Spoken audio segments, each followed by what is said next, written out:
Alright, we're going to try this problem here where we find a best point estimate, then we're going to identify the margin of error, and then we're going to construct a confidence interval. You'll see up over here that we have the margin of error formula, and then we have the confidence interval formula. Now if we're looking at this margin of error, we see that we have z sub alpha 2. Again, that's the area to the right of half of the percentage, because you have two tails to the normal curve, and so you want half of alpha, and the alpha is over here at the confidence interval, so 95% confidence interval, so alpha is 5%, so we're looking at 2.5% to the right. Now there are tables that show these common ones like 90%, 95%, and 99%, like this table here. So you can either look it up in the book or a table, or you could use the z-score table to actually look them up. So we need 2.5%, right? And so here we see that 95%, a 2-tail, the z sub alpha to the right would be 1.96. Now, what happens if we didn't have that and we just have Statcrunch? Well, go down and open up Statcrunch, and you'll open up the normal calculator. So you go to Stat, Calculator, Normal, because that's what this information is. And then you'll have mean 0 and standard deviation 1, because that's the z value. And we're looking to the right, and we want 2.5%, so 0.025. And you'll see that it is 1.959964, or 1.96. Okay, so that's what that number is. P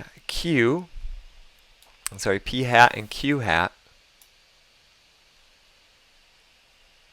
are going to be found by looking at our problem.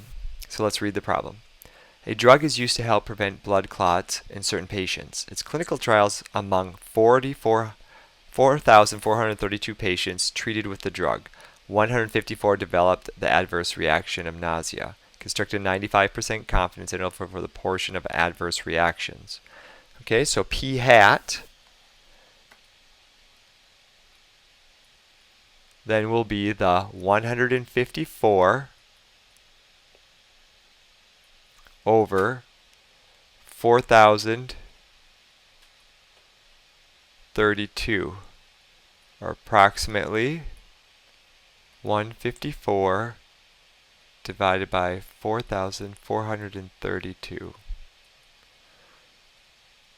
0.0347. Okay, so that's P hat. Not very much.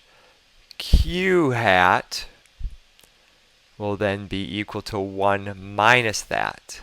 So on a calculator, I'll just do 1 minus second answer. That way I'm not putting it all in.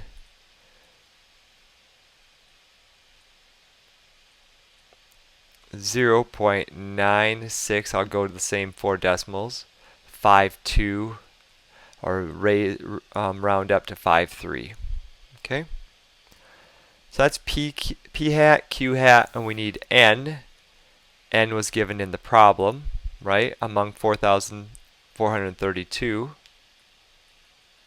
4,432. And we have this z sub alpha divided by 2, 1.96. Z sub alpha divided by 2, right? 1.96. All right, we have all the data. Now let's just calculate it. We have the 0.0347 is the first question. Find the best point estimate of the population proportion P. Well, that's just the 154 over the 4432. Rounded off to 2 decimal places, it says. 0.035. Okay. Second, identify the value of the margin of error. It says it's 0.005. Let's find that. Carefully put our values in. 1.96 times the square root of P hat 0.0347 times Q hat 0.9653 over n, and n was 4432. Now I got to make sure that I make my square root bar go all the way down. My radical goes all the way down. This is one fraction under here. So that when we calculate this, I'll start from the inside. I like to start here, do the numerator, do the division, do the square root, do the finally multiply. And that will give us our e.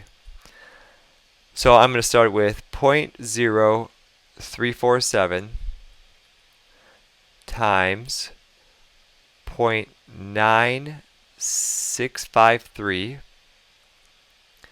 equals, divided by, now I'm doing this fraction, 4432, and I'm going to hit equals again, storing that information. It's all small, see? Now I'm going to take the square root of that number, second square root, second answer. We're getting bigger. Then I'm going to multiply that by 1.96. And that right there will be my approximate e, which is 0.0053. They want 3 decimal places, so 0.005, right? So that's my error. Well, that makes it easy to find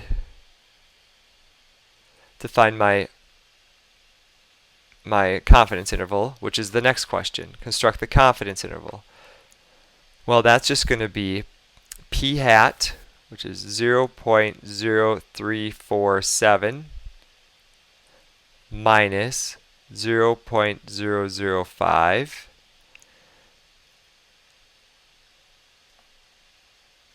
and 0.0347 plus 0.005. Okay, so we add those up.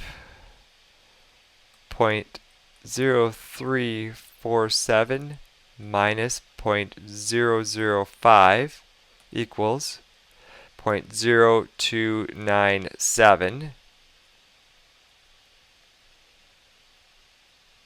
And over here, 0.0347 plus 0.005. 0.0397. This one rounds up to 0.030, and this one rounds up to 0.040.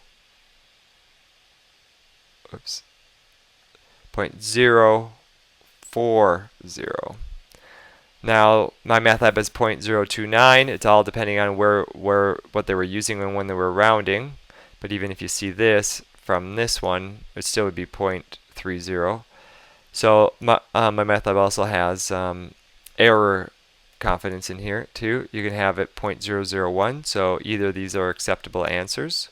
Okay, and either of these, I guess there's just one answer there with 0.001 off. Okay, so we are correct in our confidence level here. Now write a statement that correctly interprets the confidence interval. So what does that confidence interval mean? Well, it's saying that one has a 95% confidence that the interval from the lower bound to the upper bound actually does contain the true value of the population proportion.